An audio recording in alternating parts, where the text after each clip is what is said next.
सा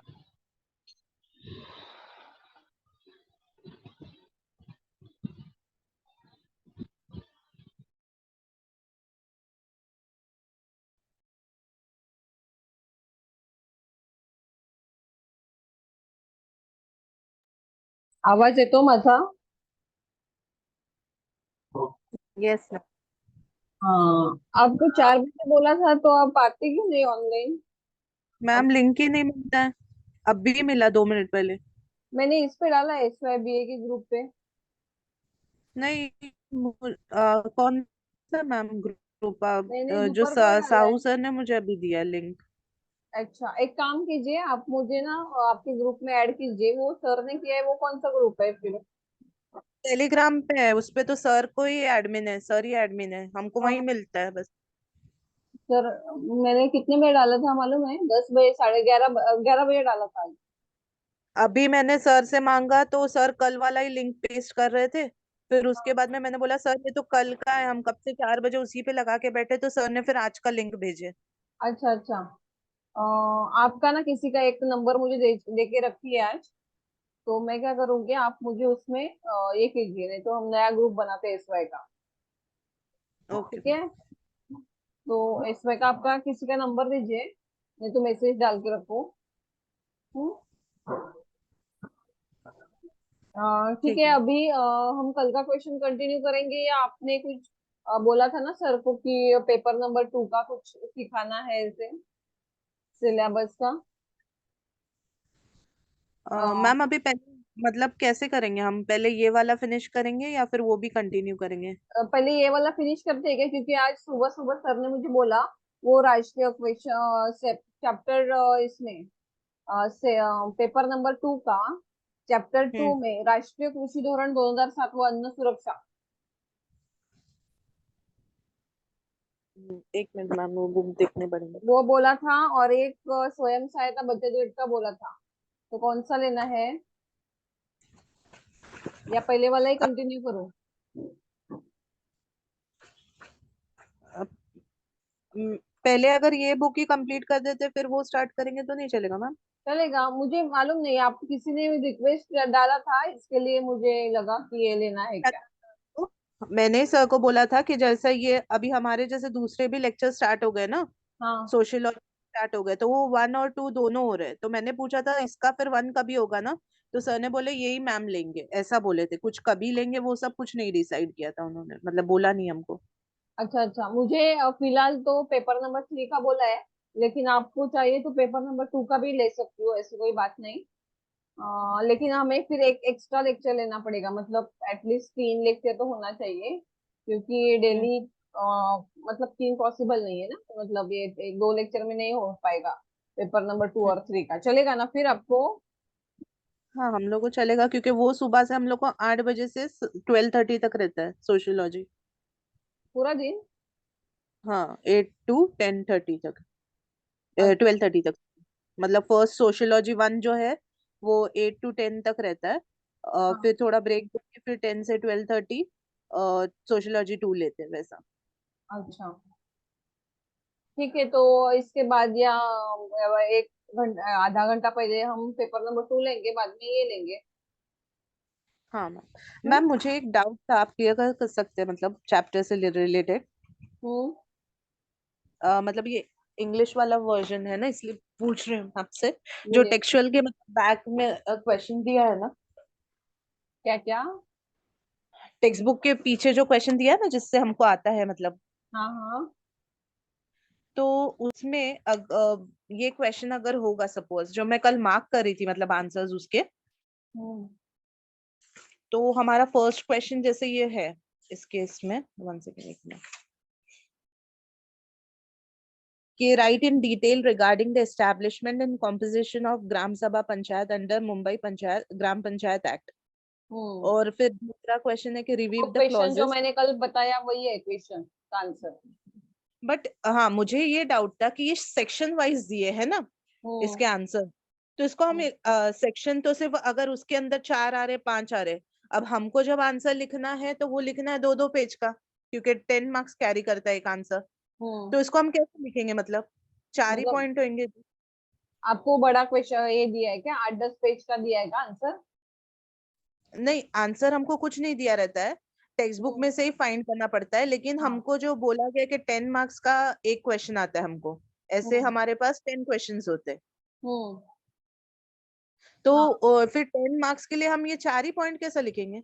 सेक्शन वही। ए लिखेंगे, सपोज अभी अभी जैसे पंचायत एसेट एंड फंड हमको है, तो वो आता है सेक्शन 55 से सेक्शन 59 तक, तो 1 2 3 4 5 6 6 पॉइंट ही है ना, तो उसको हम कैसे लिखेंगे? आप क्या बोल रहे हैं मुझे समझ में नहीं आ रहा है, 1 मिनट। हाँ। आपका ये नंबर है ना डाला है वो?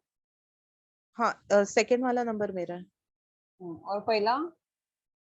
पहला वाला पता नहीं किसने। तो मैम ये ना मेरा हम है। नया एक्स वाई का ग्रुप बनाएंगे, आप सबको ऐड कर दीजिए। हाँ। तो फिर क्या है, फटाफट लिंक हो जाएगी तो हमारा स्टार्ट हो जाएगा फिर। ठीक है, अभी देखो, हम्म। मैंने कल कैसे बताया आपको कि शुरुआत कहाँ से की, तो दो हमारे एक्ट है वहां से की, उसका एक पैराग्राफ था। हम्म। 1958 का एक्ट लिखना है ना 10 मार्क के लिए, हम्म। बराबर? तो वो एक था। बाद में सेकंड पैराग्राफ में क्या बोला कि मतलब ये एक्ट बनने से पहले, मतलब उसकी थोड़ी सी हिस्ट्री ली। 33 का एक्ट, बाद में 56 का एक्ट, और उन दोनों को मर्ज करके उन्होंने नया एक्ट बनाया। वो कौन सा था? 58 का एक्ट। ये हाँ। सेकंड पैराग्राफ है, लेकिन ये थोड़ा बड़ा पैराग्राफ है, मतलब इसमें 10-12 लाइन आ जाएगी। पहले पैराग्राफ हम्म। में एक 4-5 लाइन आ जाएगी। ये सेकंड पैराग्राफ हो गया। और थर्ड हम्म। पैराग्राफ में ये उसके बारे में थोड़ी सी जानकारी, मतलब इसमें एक्ट में 188 एक्ट है और 9 टाइप्स है। तो उसमें वो उसमें की 2-3 लाइन हो जाएगी, और उसके बाद हमें क्या लेना है कि कौन कौन से एक्ट है।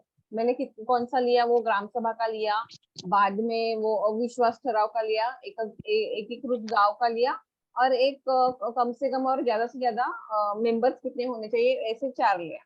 और एंड में समारोह, मतलब एंड लिखेंगे ऐसे ऐसे इसमें एक्ट में बताया गया है। तो ये 10 मार्क का हो जाता है। जो आपके पास नोट्स है ना, उसको शॉर्ट में करना है। मतलब अभी मैंने जो एक्ट बताए 4, लेकिन आपको इसके अलावा कौन से लिखने हैं वो भी आप लिख सकते हैं, जो आपको इजी लगते हैं ना वो लिखना है। मैम, हाँ। हाँ, नहीं, जैसा मैं आपको अभी जब ग्रुप बनाएंगे ना, मैं आपको फोटो भेजूंगी, मतलब हमको दिए ना सिर्फ 4 ही पॉइंट है वो। जैसे स्टैंडिंग एंड सब्जेक्ट कमिटीज है ना, तो वो आता है section 119, section 120, section 121 and section 122, एक है काम ना? करो, मैं मेरा नंबर आपको भेजती हूँ, नहीं तो मैं तो आपको कॉल करूंगी बाद में। हम ग्रुप बनाएंगे और उसके बाद आपको जो कुछ रहेगा क्वेरी, क्योंकि ऐसे समझ में आप जो है वो भेजो, उसके बाद मैं भेजती हूँ मेरे पास जो होगा। ठीक है। ठीक है। हम्म। तो अभी फिलहाल कल का जो बाकी है हमारा लेक्चर, ये क्वेश्चन वो पूरा हम करेंगे पहले, बाद में आगे हाँ, वाला क्वेश्चन लेने वाले हैं। ठीक। आप फिशिंग का कुछ लास्ट पॉइंट बोल रहे थे, फिर एंड हो गया था मीटिंग। हाँ। फिशिंग संस्था का, फिशरमैन संस्था का। हाँ, 1 मिनट। हमने पहले क्या देखा, देखो कल, अभी हमारा ये क्वेश्चन होने के बाद और एक क्वेश्चन है, ये दोनों क्वेश्चन होने के बाद पहला चैप्टर फिनिश होता है, बाद में हमारे 3 चैप्टर ही रहते हैं। ठीक है। ओके। तो हाँ, तो अभी इसमें हमने क्या क्या देखा है, देखो कि महाराष्ट्र जिला परिषद आणि पंचायत समिति, ये जो एक्ट है वो 1961 में बना, लेकिन ये बनने से पहले जब महाराष्ट्र स्वतंत्र हुआ, गुजरात से अलग हो गया, खुद का एक राज्य बना, तो उसके बाद महाराष्ट्र में क्या क्या होना चाहिए, इसके लिए उन्होंने एक्ट बनाया। वो कौन सा था? जिला परिषद और पंचायत समिति, क्योंकि ग्राम पंचायत का तो उन्होंने अलग बनाया था 58 में। तो 61 में ये एक्ट बना, लेकिन एक दिन में एक्ट कौन सा भी एक्ट बनता है क्या? नहीं, उसके लिए टाइम लगता है। इसके लिए उन्होंने मतलब 1960 से ही तैयारी शुरू कर दी थी। और उसके लिए बलवंत राय मेहता समिति ने वसंतराव नाइक समिति को जिम्मेदारी दी थी ये एक्ट की। और उन्होंने क्या किया, उसके ऊपर 1 साल तक काम किया, और अपना जो अहवाल है उसमें क्या क्या होना चाहिए, कौन कौन सी चीजें नहीं होनी चाहिए, इसके बारे में सुझाव दिए। वो टोटल सुझाव कितने थे? 266। जैसे इसमें थे ग्राम पंचायत में कितने थे? 188 थे। वैसे यहाँ पे 266 सुझाव उन्होंने दिए थे। और ये 15 मार्च 1961 को प्रेजेंट किया गया गवर्नमेंट को। तो उसमें उन्होंने जो कुछ सुझाव दिए थे, उसमें से हमने 3 सुझाव लिए थे कल, की क्या होना चाहिए म्हणजे ग्रामीण याच्यामध्ये या कायद्यामध्ये कोणकोणत्या गोष्टी असाव्यात, तर महाराष्ट्रामध्ये जिल्हा परिषदेला महत्व दिलेलं आहे. का? कारण ते जिल्हा परिषद सर्वोच्च स्थानी आपल्याकडे मानली गेलेली आहे. मात्र गुजरातमध्ये त्यांनी जिल्ह्याला नाही तर तालुक्याला महत्व दिलेलं आहे. समझ में आई? तालुका को गुजरात में दिया है, लेकिन महाराष्ट्र में जिला नंबर 1 होना चाहिए, उसके यहाँ से ही सब कुछ कारोबार होना चाहिए। दूसरा उन्होंने क्या सुझाव दिया था, तो प्रत्यक्ष निवडणुका म्हणजे काय, तर आपण प्रत्यक्ष वोटिंग करायचं आणि त्या पद्धतीने निवडणुका होणार। तिसरा सुझाव त्यांनी काय दिलेला, आमदार आणि खासदारांना याच्यामध्ये स्थान नाही, कारण आमदार आणि खासदार विधानसभा आणि लोकसभाची निवडणूक लढवतात। त्याच्यामुळे जर हे आमदार खासदार हे जिल्हा परिषद पंचायत समितीमध्ये इन्क्लूड झाले, तर जो स्थानिक लोग हैं उनको नेतृत्व करने की बिल्कुल संधि नहीं मिलेगी, चांस नहीं मिलेगा, स्कोप नहीं मिलेगा। इसके लिए उन्होंने क्या कहा कि किसी ने हैंड रेज किया है? यस मैम, ये आमदार खासदार ये मीन्स क्या है इसका? MLA, MP. अच्छा, ओके। तो इन लोगों को बिल्कुल चांस नहीं मिलेगा। इसके लिए स्थानिक नेतृत्व को, मतलब गांव में सरपंच को क्यों गांव का ही होना चाहिए, क्योंकि गांव में जो कुछ समस्या है, गांव में जो कुछ डेवलपमेंट है, वो जो गांव में रहता है उसको हर एक चीज मालूम होती है। दूसरे गांव का आएगा तो उसको पता चलेगा का, उसको समझने के लिए थोड़ा टाइम जाएगा। और वो जिस गांव का रहता है उस गांव के प्रति क्या रहती है, आत्मीयता, अपनापन रहता है। इसके लिए जो जहाँ का है वहां उसको क्या स्कोप दिया जाता है। म्हणूनच ज्या गावातली जी व्यक्ती असेल, ज्या ठिकाणची जी व्यक्ती असेल, तिलाच काय केलं जातं, ह्याच्यामध्ये संधी दिली जाते। आणि म्हणून त्या अनुषंगाने काय केलेलं आहे की ह्याच्यामध्ये प्रत्यक्ष निवडणुकीमध्ये आमदार खासदारांना स्थान दिलेलं नाही, तर इथे काय दिलेलं आहे, गावामध्ये ग्रामपंचायतीमध्ये सरपंच, जिल्हा परिषदेमध्ये त्याच पंचायत समितीमध्ये सभापती आणि जिल्हा परिषदेमध्ये जिल्हा परिषदेचा अध्यक्ष, हे त्या जिल्ह्यातले, त्या तालुक्यातले, त्या गावातल्या अशा लोकांना स्थान दिलेलं आहे। हे 3 मुद्दे झाले। तर चौथा मुद्दा आपण बघत होतो, त्याच्यामध्ये काय सांगितलेलं आहे, वसंतराव नाईक समितीने सुचवलेली त्रिस्तरीय रचना, हा चौथा मुद्दा आहे। पण त्याच्यामध्ये 3 सब पॉइंट आहेत। पहिला जिल्हा परिषद, दुसरा आहे पंचायत समिती आणि तिसरा आहे ग्रामपंचायत। त्याच्यामध्ये आपण मुद्दे बघितलेले होते। तर त्याच्यामध्ये आपण जिल्हा परिषदेमध्ये कमीत कमी किती सभासद असले पाहिजेत, महिलांना 50% स्थान दिलं पाहिजे, अनुसूचित जाती जमातीचे जर निवडून आलेले नसतील, मतलब एसटी एनटी अगर चुन के नहीं आए तो उनमें से अस्वीकृत लेना चाहिए। और इसके साथ हमने और क्या देखा था कि हाँ, पदसिद्ध पंचायत समिति के जो सभापति है उनको पदसिद्ध स्थान दिया जाएगा। यहाँ तक हमने देखा था। अभी मैंने क्या किया, रिवीजन कर दी, मतलब हमने क्या देखा कल, ऐसे फटाफट बता दिए। तो अभी आगे देखेंगे, जिल्हा परिषदेमध्ये 5 सहकारी संस्थेचे काय असले पाहिजे, अध्यक्ष असले पाहिजे, हे जिल्हा परिषदेचे पदसिद्ध सदस्य असतील। पदसिद्ध मतलब उनको इलेक्शन, चुनाव नहीं जीतना है, उनको खुद से ही वहां पे स्थान मिलेगा। लेकिन कैसे मिलेगा, तो जहाँ पे मतलब देखो, जिला परिषद में क्या रहती है, एक समिति रहती है, वो क्या कहा जाता है, जिला नियोजन समिति, डिस्ट्रिक्ट प्लानिंग समिति रहती है, डीपीसी जहाँ उसे बोला जाता है। तो डीपीसी में हर एक लोगों को एंट्री दिया जाता है। कौन लोग रहते हैं, मतलब नगर परिषद वाले अध्यक्ष रहेंगे वो, बाद में सभापति रहेंगे इसके पंचायत समिति के वो, बाद में वो चुनाव में जीत के आए झेडपी के जो सदस्य हैं उनको सबको वहां पे स्थान तो रहता ही है। उसके बाद अगर डिस्ट्रिक्ट की डेवलपमेंट करनी है, कहाँ क्या होना चाहिए,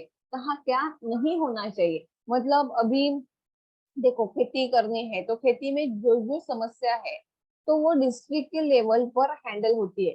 तो हैंडल होने से पहले वहां की जानकारी हर एक अधिकारी को रहेगी क्या, जो कलेक्टर रहेगा या जेडपी अध्यक्ष रहेगा, सबको रहेगी। जो खेती करने वाला है वही रहेगा। इसके लिए खेती की क्या बनाई, म्हणजे शेतीच्या काय असतात, सहकारी संस्था असतात। सहकारी म्हणजे काय, समान उद्देश समान अपना जो हेतु रहता है उसके अनुसार वो क्या बनाई जाती है, एक संस्था, सहकारी संस्था बनाई जाती है, कोऑपरेटिव संस्था।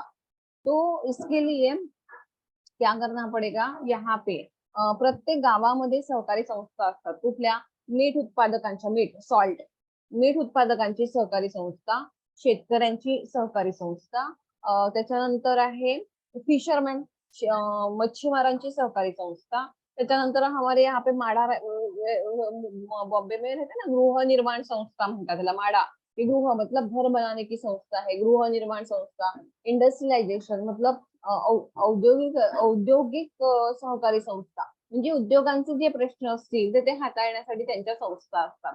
त्या संस्था एकत्र येऊन काय करत असतात, प्रत्येक शेतकऱ्यांचे प्रश्न सोडवण्यासाठी शेतकरी संस्था कार्यरत असते. मीठ उत्पादकांचे, सॉल्ट बनाने की जो रहता है ना, सॉल्ट पैन, तो उनकी जो कोऑपरेटिव संस्था रहती है वो उनके जो काही डिफिकल्टीज होगी वो सॉल्व करते हैं।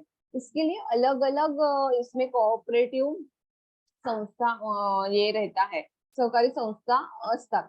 मग या सहकारी संस्था काय करतात, या सहकारी संस्थेचे जे अध्यक्ष असतात त्या अध्यक्षांना, अभी एक पालघर जिला है तो पालघर जिले में 100 शेतकरी संगठना होगी, तो उसमें से किसी एक को 5 साल के लिए लिया जाता है और 5 साल के बाद दूसरे को लिया जाता है, उसके 5 साल के बाद और किसी और को लिया जाता है, तो उसमें से एक को चुन लिया जाता है। तो यहाँ पे क्या बोला है की जिल्हा परिषदेमध्ये 5 सहकारी संस्थेचे काय दिलेले असतात, अध्यक्ष दिलेले असतात, जे जिल्हा परिषदेचे पदसिद्ध सदस्य असतात. मग याच्यामध्ये मीठ उत्पादक असतील किंवा मग शेतमाल खरेदी विक्री असतील किंवा मग फिशरमॅन असतील, अशा विविध संस्थेच्या अध्यक्षांना इथे स्थान दिलं जातं पंचायत समितीच्या सदस्यपदी. पण हे सदस्य कोणते? जे इलेक्शन निवडलेले नसतात, ते फक्त कोण असतात तर पदसिद्ध, त्यांना डायरेक्टली त्याच्यामध्ये स्थान दिलेलं असतं. पदसिद्धचा अर्थ मी तुम्हाला काल सांगितलेला आहोत. त्याच्यानंतर अजून एक त्यांनी सांगितलेलं आहे, जिल्हा परिषदेची निवडणूक किती वर्षांनी होते? दर 5 वर्षांनी जिल्हा परिषदेची निवडणूक होणार. हा, त्याच्यानंतर अजून काय सांगितलेलं आहे त्याने की जिल्हा परिषदेचा एक अध्यक्ष व एका उपाध्यक्ष ची निवड करतात. जिल्हा परिषदेमध्ये सदस्य असतात, पण त्या सदस्यांबरोबरच काय असतात, त्याच्यामध्ये एक अध्यक्ष आणि एक असतो उपाध्यक्ष असतो. म्हणजे जैसे सरपंच उपसरपंच रहता है, मतलब एक के एब्सेंट में दूसरा उसका काम संभालता है, इसके लिए एक के साथ दूसरा भी होना जरूरी होता है. उसके बाद उन्होंने क्या बोला है कि जिल्हा परिषदेनंतर खालील प्रकारची कार्य, मतलब जिल्हा परिषद झेडपी क्या क्या काम करती है, तो यहाँ पे खेती, पशुसंवर्धन मतलब एनिमल्स, अलग अलग प्रकार म्हणजे काय म्हणता येईल आपण त्याला, दुग्ध व्यवसाय, नंतर पशुपालन, याच्यामध्ये शेळी मेंढी पालन असेल, अशा विविध प्रकार, शेळी नंतर अजून काही जंगले, समाज कल्याण, त्याच्यानंतर शिक्षण, वैद्यकीय सेवा, हेल्थ, एज्युकेशन, त्याच्या उसके साथ ही इमारत बांधणी असेल, दळणवळण, रस्ते मतलब रेलवे, रस्ते, इन सबका क्या करती है, उनके सबके बारे में काम किया जाता है। क्यों? क्योंकि ये सभी चीजें डिस्ट्रिक्ट में होती है और इन सभी का डेवलपमेंट किया जाता है। फॉर एग्जाम्पल अभी जैसे कोरोना आया था, तो कोरोना आया था तो देश में पूरे जगह पे कोरोना था, लेकिन डिस्ट्रिक्ट लेवल पे हमारे डिस्ट्रिक्ट में कितने लोग हैं, कितने लोगों को इंजेक्शन की आवश्यकता है, कितने लोगों को ऑक्सीजन की आवश्यकता है, कितने लोगों को डेली वो क्या रहता है पॉजिटिव है या निगेटिव है, तो उसके लिए टेस्ट करने हैं, तो उनको किट कितने हैं, ये क्या है, तो हेल्थ डिपार्टमेंट है, वो पूरा हेल्थ डिपार्टमेंट ये सब देखता है. अगर किसी को कुणाला साप चावलेला आहे, कुणाला कुत्रा चावलेला है, जो कुछ कुत्ते ने काटा है, सांप ने काटा है, बिच्छू ने काटा है, तो ये जो गवर्नमेंट का हॉस्पिटल रहता है वहां पे ये सब वॅक्सिन होणे चाहिए, जो इंजेक्शन सांगतात ना, त्या सगळ्या गोष्टी असल्या पाहिजेत. म्हणजे काय, तर आरोग्याच्या सगळ्या गोष्टी तिथे उपलब्ध असणं गरजेचं आहे. सर्वसामान्य व्यक्तीला आपण इथे प्रायव्हेट हॉस्पिटलमध्ये जाऊन ते उपचार घेऊ शकत नाही. तर ग्रामीण भागामध्ये साधारणतः सर्वसामान्य जी व्यक्ती आहेत, जे मोलमजुरी करतात, ज्यांना खाजगी हॉस्पिटलचा खर्च परवडत नाही, अशा लोकांना हे आपण हेल्थचं कुठून घेत असतो? सरकारी हॉस्पिटल्स मधून घेत असतो. आणि अशा अनुषंगाने घरकुल योजना असेल, इमारत बांधणी असेल, घरकुल योजना म्हणजे काय? त्यांना ज्यांना घर नाहीये, ज्यांना दारिद्र्य रेषे बिलो पॉवर्टी लाइन के नीचे है, उनको क्या घरकुल योजना दी जाती है। घर बांधने के लिए ग्राम पंचायत से या झड़पी से अमुक एक लोगों को सिलेक्ट किया जाता है, सच में इनकी कंडीशन है या नहीं है।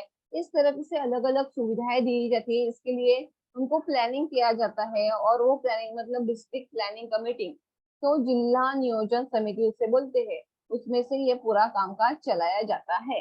तो उसके बाद है, अभी ये क्या हो गया हमारा, जिला परिषद का हमने पूरा देखा। हाँ, तो उसके बाद हम देखेंगे पंचायत समिति। पंचायत समिति में क्या है? तो पंचायत समिति है वो, देखो ये क्या है, ग्राम पंचायत, पंचायत समिति, और ये है जिला परिषद। तो ये दो जो है, इन दोनों के बीच का ये दुआ है। ये दोनों को मतलब इसके बारे में जानकारी इसको पहुंचती है, बाद में मतलब गांव की जानकारी जिला तालुका को जाती है, तालुका की जानकारी जिला को जाती है, और जिले में से जानकारी गांव तक पहुंचानी है, तो सबसे पहले वो जानकारी किसे दी जाती है? तालुका को दी जाती है। मतलब गांव और जिल्हा इन दोनों के बीच का ये दुवा है।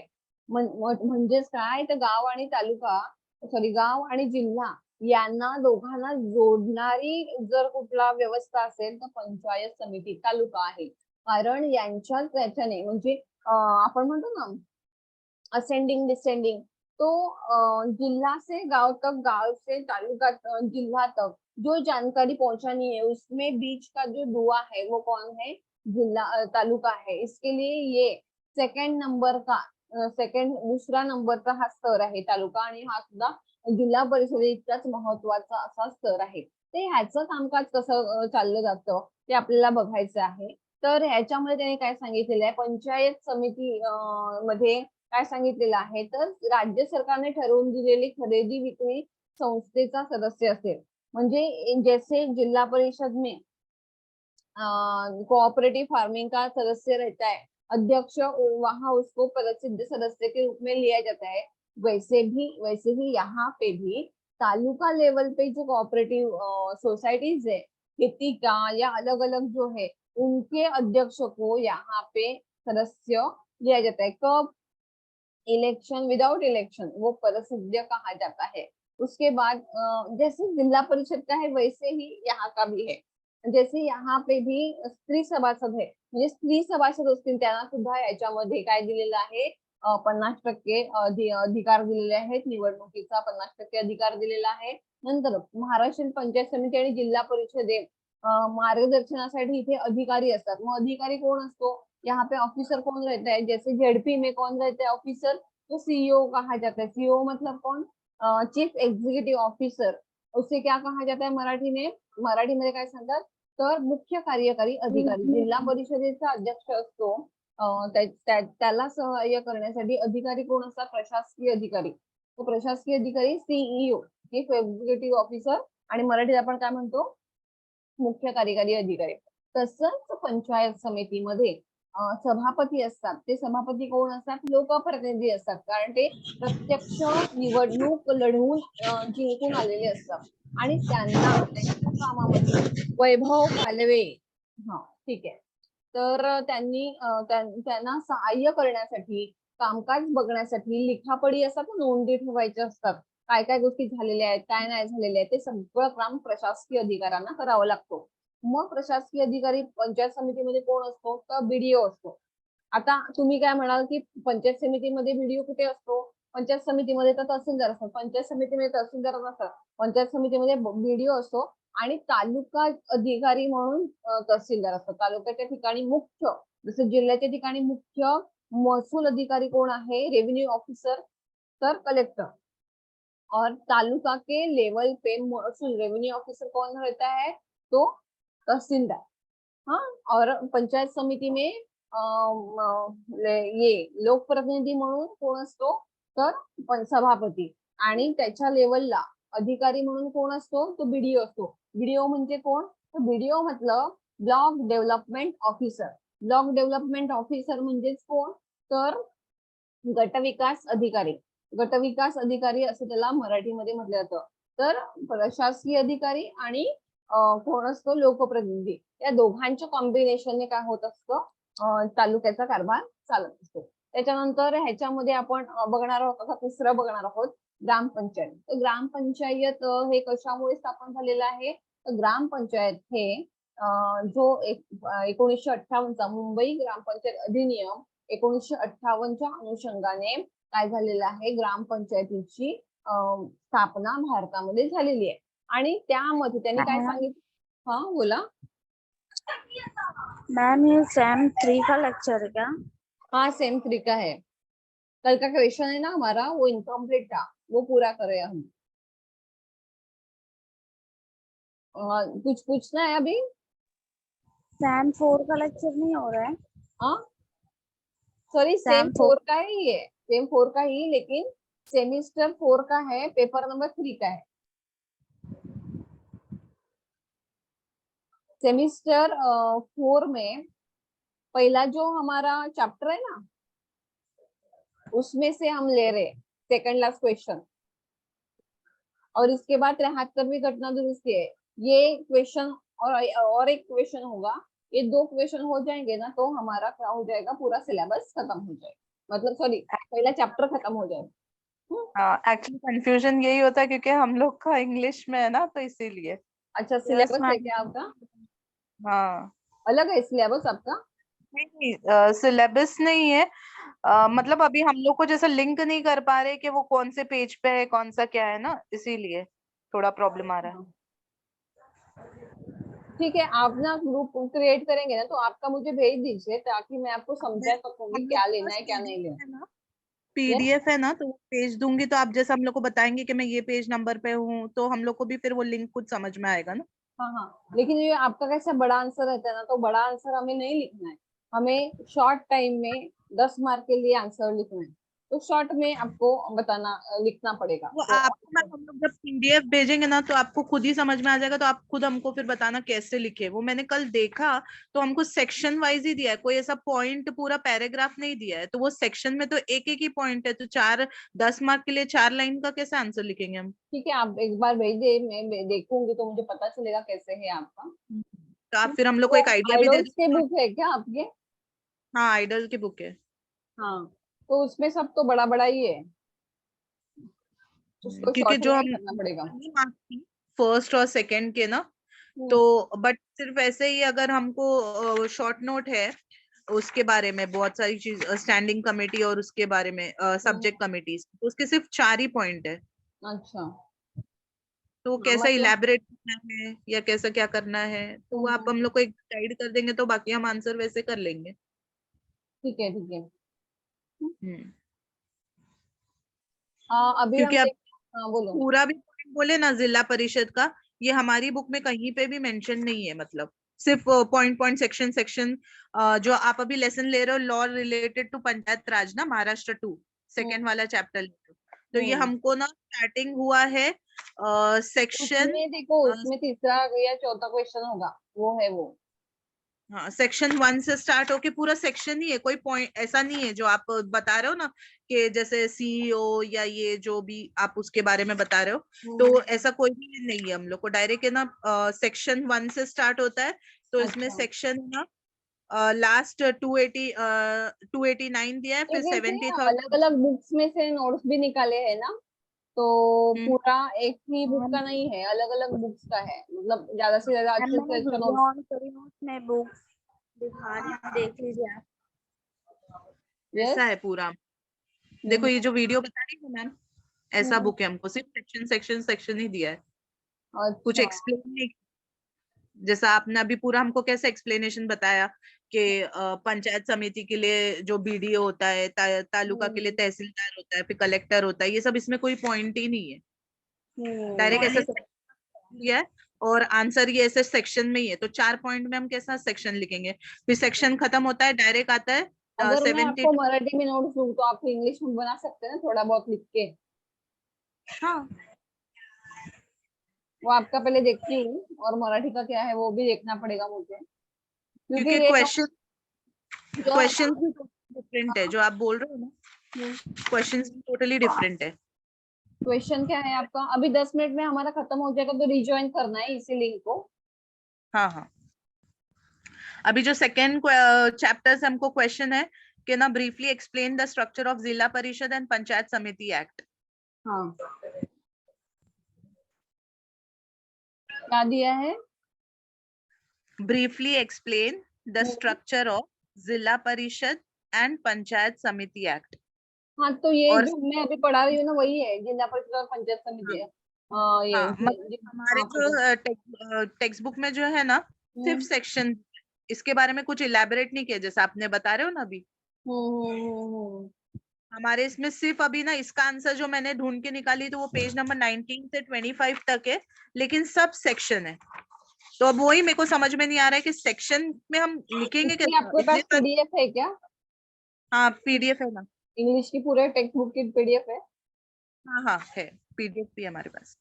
तो ठीक है, वो आप मुझे भेज दीजिए, मेल आईडी देती हूँ आपको, हम्म ankitac@gmail.com।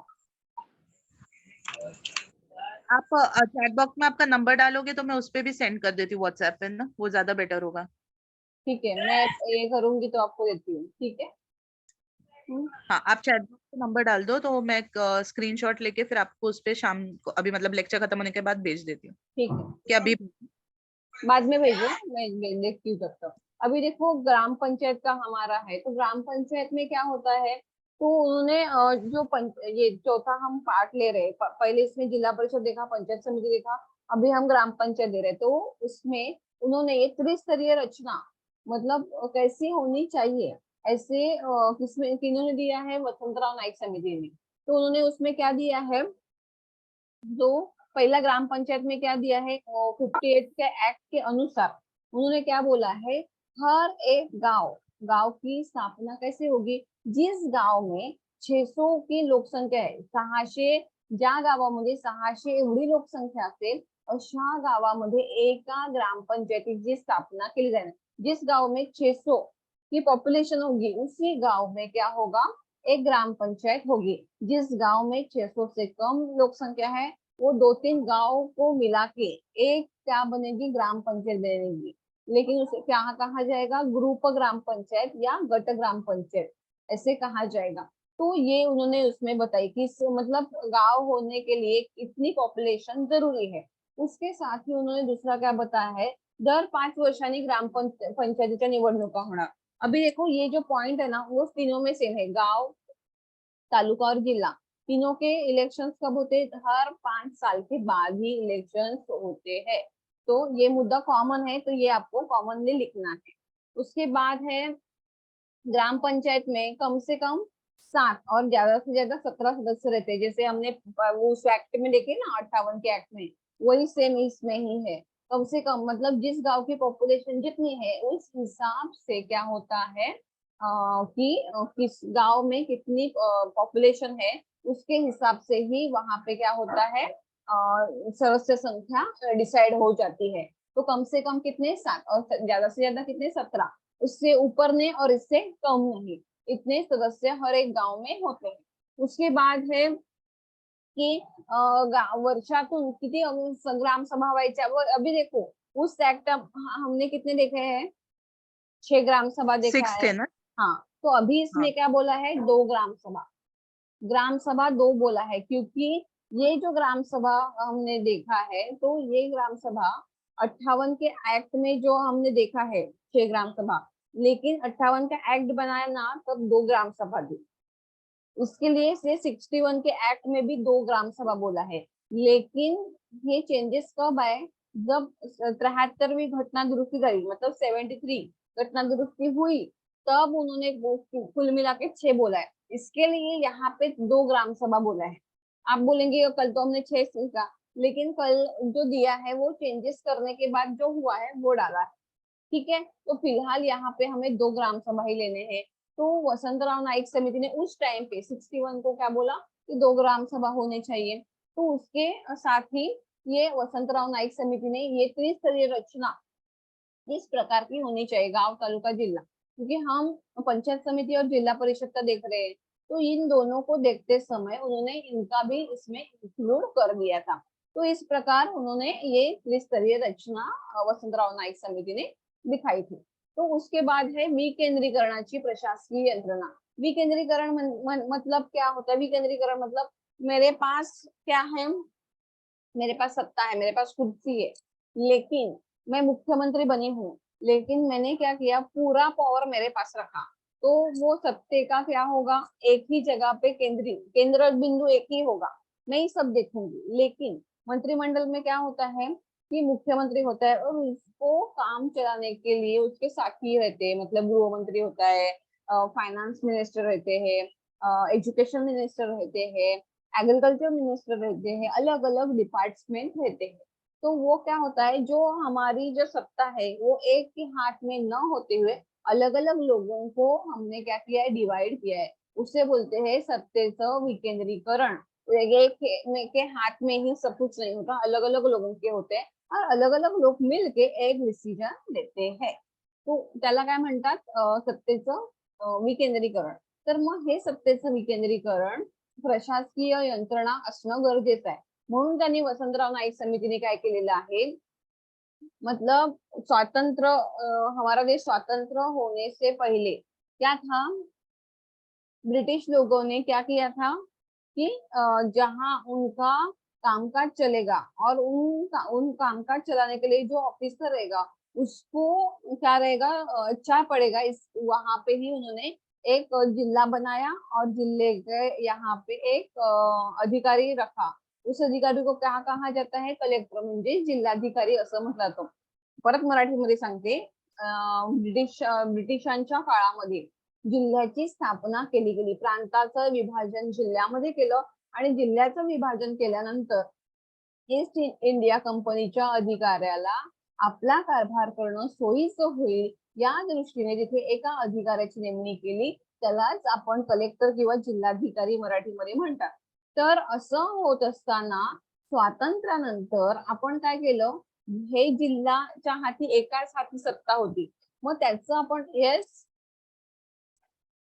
मैम ये कलेक्टर जो है ये रेवेन्यू कलेक्ट करते हैं ना? हाँ, रेवेन्यू ऑफिसर्स कहा जाता है, तहसीलदार रेवेन्यू ऑफिसर.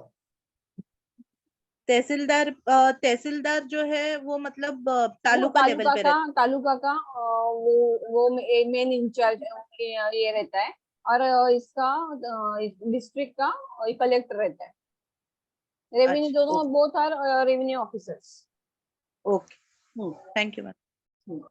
तर हे जे आहे तालुक्याच्या सॉरी जिल्ह्याच्या ठिकाणी जे जिल्हाधिकारी यांच्या हातामध्ये सगळी सत्ता होती, ती स्वातंत्र्यानंतर आपण काय केलं, 3 स्तरामध्ये विकेंद्रित केली. म्हणजे जिल्ह्याचा कारभार फक्त जिल्ह्याच्या हातात न राहता तालुका, जिल्हा आणि गाव अशा 3 भागामध्ये डिवाइड केला गेला. म्हणून त्याला काय म्हणणार, की सत्तेचं विकेंद्रीकरण केलं गेलं. म्हणजे गावामध्ये गावातली लोक असणार ती नेतृत्व करणार, तालुक्याच्या ठिकाणी तालुक्याची मंडळी नेतृत्व करणार आणि जिल्ह्याच्या ठिकाणी जिल्ह्यातील मंडळी नेतृत्व करणार. तर अशा प्रकारे काय केलं गेलं, सत्तेचं विकेंद्रीकरण केलं गेलं. तर अशा प्रकारे वसंतराव नाईक समितीने 1961 मध्ये पंचायत समिती आणि जिल्हा परिषद याच्याविषयी कशा पद्धतीच्या सूचना केल्या होत्या, त्या सूचना याच्यामध्ये पूर्ण क्वेश्चन मध्ये मांडलेल्या आहेत. इथे आपला हा प्रश्न संपतो. आता फक्त आपला ह्या प्रकरणामधला इस चैप्टर में से अभी एक आखिरी क्वेश्चन बचता है. तो ये क्वेश्चन बचने के बाद क्या होता है, एक मिनट, आखिरी क्वेश्चन बचा है. देखो अभी 1 मिनट है, 1 मिनट में हमारा ये लेक्चर खत्म होगा. तो आपको क्या करना है, इसी लिंक को वापस रिज्वाइन करना है. ठीक है. तो ये क्वेश्चन हमारा खत्म होता है और अभी मैं जो लास्ट का क्वेश्चन होगी 73वीं घटना दुरुस्ती वो होगा, तो हमारा फर्स्ट चैप्टर खत्म होता है. और कल फिर हम थोड़ा सा फिर पेपर नंबर 2 का देखेंगे. ठीक है, 2 का देखेंगे और 3 का भी देखेंगे. तो कल से हम देखते हैं, तो सैटरडे संडे में एक्स्ट्रा लेक्चर लेंगे, तो आपका जल्दी जल्दी सिलेबस खत्म हो जाएगा. ठीक है, क्योंकि आपका पेपर नंबर 2 का सिलेबस शुरू किया है किसी ने, आरडी का? नहीं मैम. और 3 का भी नहीं शुरू किया अभी तक किसी ने भी? कुछ भी नहीं किया. अच्छा, ठीक है, तो 2 का भी देखते हैं हम. तो अभी लेक्चर खत्म होगा तो मैं एंड करती हूँ. आप